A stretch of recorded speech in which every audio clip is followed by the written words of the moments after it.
What's up, guys? Iceman here. Welcome to Diablo 4. Appreciate you guys for coming by. Like this video if you will. Subscribe to the page and hit the bell so you're notified next time I post a video. And blessings to those who watch these videos. So I found a new dungeon. Alright? There were a bunch of spiders and shit outside. I plowed through them and I found this new dungeon. I forgot to check what the bonus is here. Can you see it anywhere? I'm not sure if you can, but except for on the outside. But nonetheless, something very exciting happened. Just a few minutes ago, a unique amulet dropped, or it's not unique, I don't think anyway. It's a legendary. It dropped, and I haven't even looked at it yet. So I'm kind of excited because the one I'm using right now, as far as I can tell, is nothing too special. Of course, it has some nice mods, 4.5% cooldown reduction, and some other things, but nonetheless, this thing fell. And look at how cute that thing is. Looks like it has a amethyst or something on it. Okay. So, and strangely enough, with amulets I've noticed in rings, it doesn't give you the little green or red arrows. I'm not entirely sure why. Are there just too many variables on here? But I'm not sure. But I accidentally just looked at the unique mod, or the legendary mod, just glanced at it, and I saw the word werebear, so that really sucks because I am a storm build. But let's find out what this thing does. Chain of the Changeling's Debt. Legendary amulet. 12.2% resistance to all elements. 9.5% damage reduction from distant enemies. 3.6% damage. 1 rank of all companion skills. Damn! I have found so much companion gear. And to my understanding, the companions completely suck you-know-what in Diablo 4 so far. So I haven't been using them, but damn. Maybe I will just respec and try some weird companion build, but I just don't know how it's going to work in my favor. I think they will favor the werebear, though, the companions, because there's all sorts of companion things that boost your damage. But the problem is when you're storm build, you have to have basically your belt full of key essentials, whereas the werebear builds, I think you have a little bit more room to work with, especially if you're using Grizzly Rage, which you will be. So I think that those might benefit more from companions, or just might be more of a synergy for the builds, but I'm not entirely sure about that. And 2.6% intelligence, that's interesting. Percent intelligence. Must give me a lot of intelligence. So my intelligence right now is 81. Now it's 83. Okay, that still makes sense. Okay. And here's the legendary mod. Damaging a poisoned enemy with a werebear skill will instantly deal 221% of the poisoning damage and consume the poisoning. That's really odd because I've already found something just like this. Maybe it's for the werewolf, however, where you deal poison damage, or you damage a poisoned enemy with werewolf, and it does something similar. But this is a lot. It didn't do this much. It did like 140%, the one that I found. So this one has a lot of damage right there. But again, unfortunately, I don't think I need it. It really sucks that I don't, but I don't think I need it. I hate to say it. So let's see what this dungeon is like. And I wanted to showcase this skill right here. It is a defensive skill, which, to my understanding, is essential if you're a druid of any sort, basically. But especially if you're a storm druid. I don't think you're as formidable as you are if you're a werebear. So you need to have something defensive. And let's take a look at the defensive skills. Defensive skills. You have a couple options. I actually have 2 of them right now. The other one is Blood Howl. And I know I covered this in a previous video. But this one generates life. 21% of your life, maximum life, when you use it at level rank 2. And it generates Spirit Even with a modifier. So it's a very nice skill. Not much of a cooldown. You can use it every 14 seconds in my case.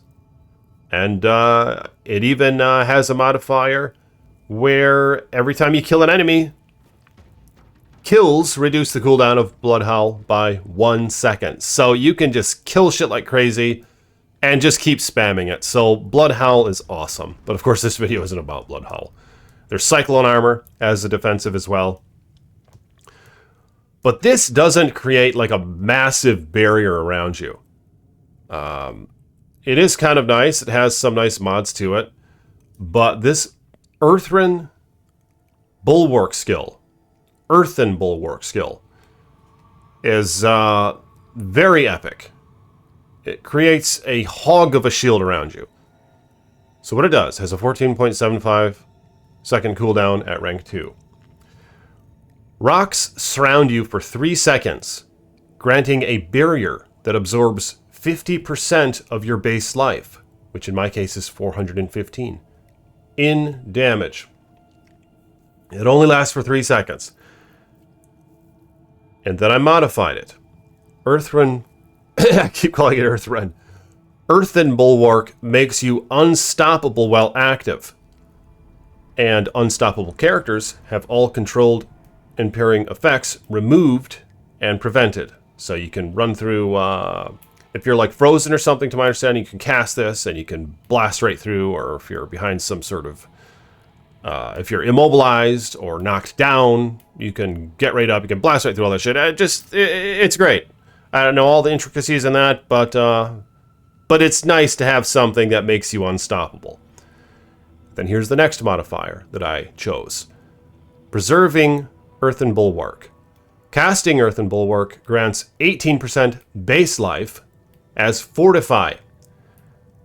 So I get a nice barrier for 3 seconds, and then I get 18% base life as Fortify, which does go bye-bye. As, see, there's, watch the Fortify. The Fortify went away, basically. It doesn't last long, but if needed, you have to time the enemies. You time when they're charging up, they're about to do like a big swing at you or something, or the guys that are about to just stab the sword into your tummy. You know, they reach back and then they stab it into your tummy. That's when you cast this, you know, because you can evade it quite a bit with this, and not be immobilized and things like that. The other option, innate Earthen Bulwark.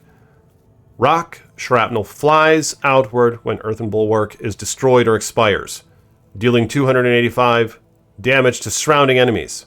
This damage is increased by barrier bonuses. So that's a sort of blend where you can make it offensive as well. But yeah, this skill, let's see how well it fares. So it's something, I use it all the time.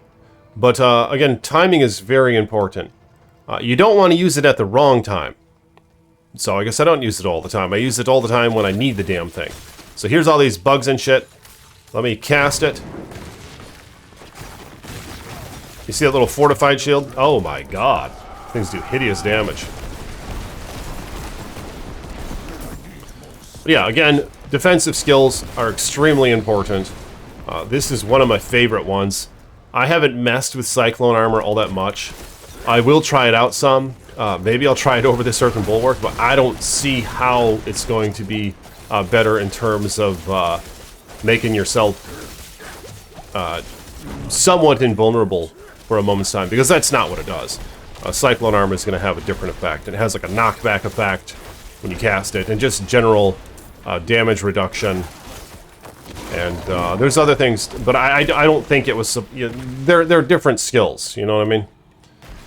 Really, it would be great to have both, but they're different skills. But let me know what you guys think about that. I'm looking forward to experimenting with the Sorcerer character, the Necromancer character as well. I played both of them in the beta. I got them to 20 and 25. So those were a damn good time, but I look forward to seeing how these builds kind of vary in Diablo 4.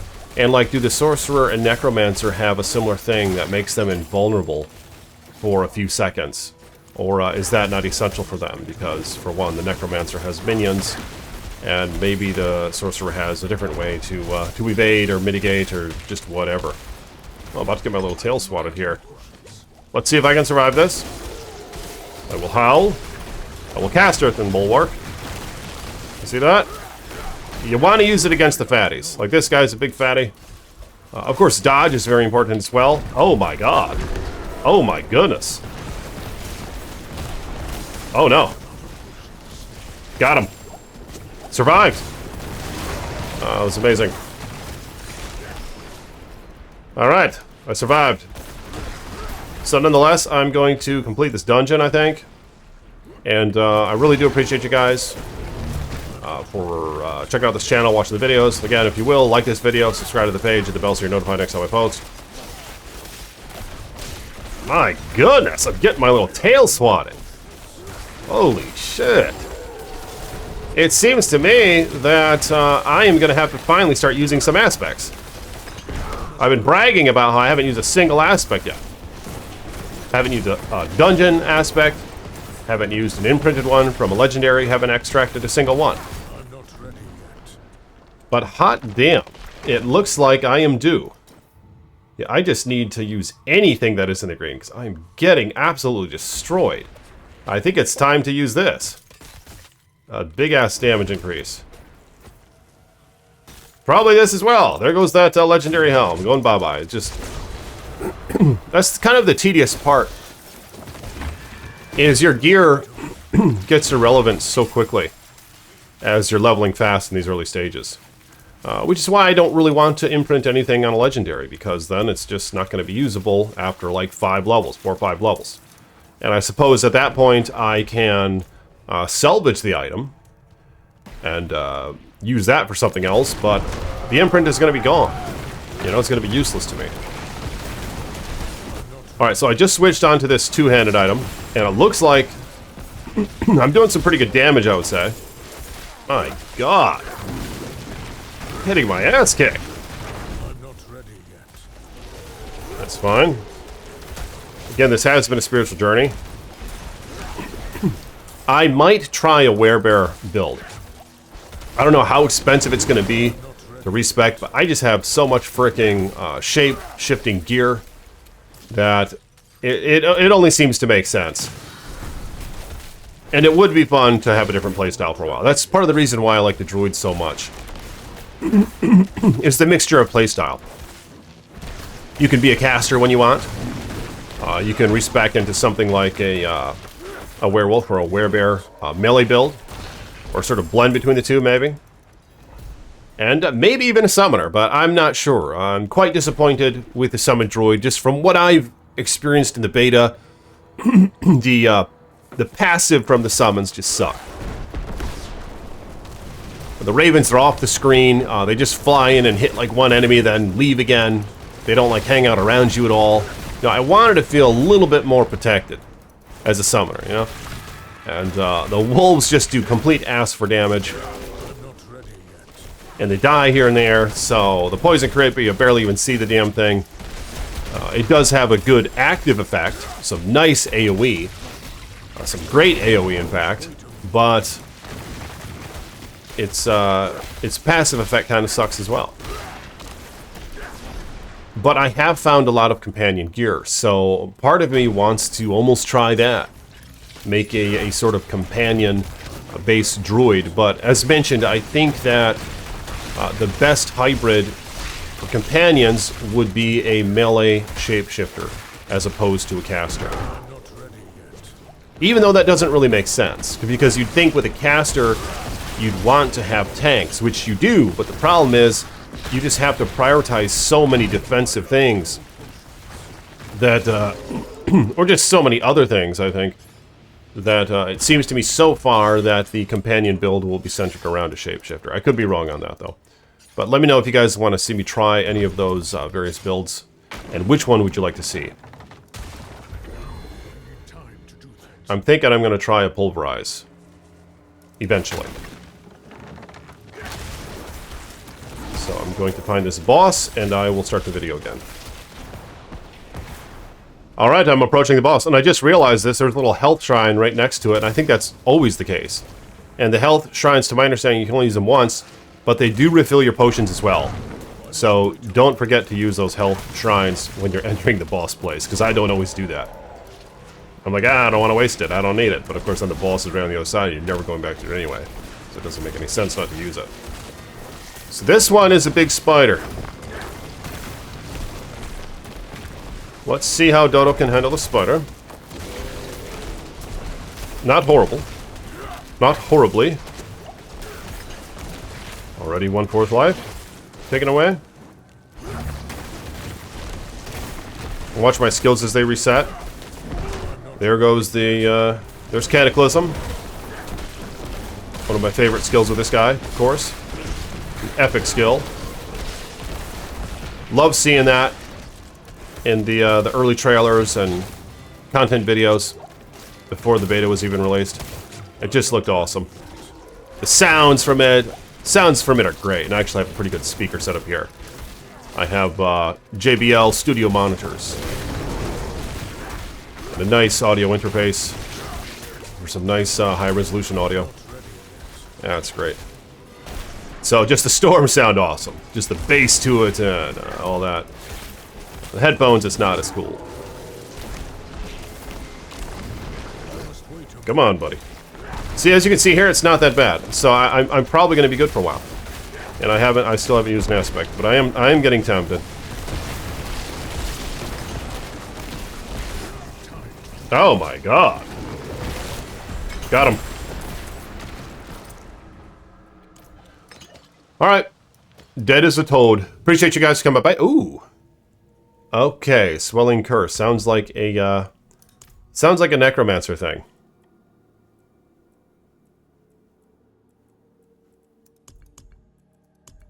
I don't know where the hell it is. Show my class only. Alright, I don't know what it was. It sounded like a necromancer thing, but... Nonetheless, appreciate you guys. Like the video if you will. Subscribe to the page. More videos to come. Peace be with you.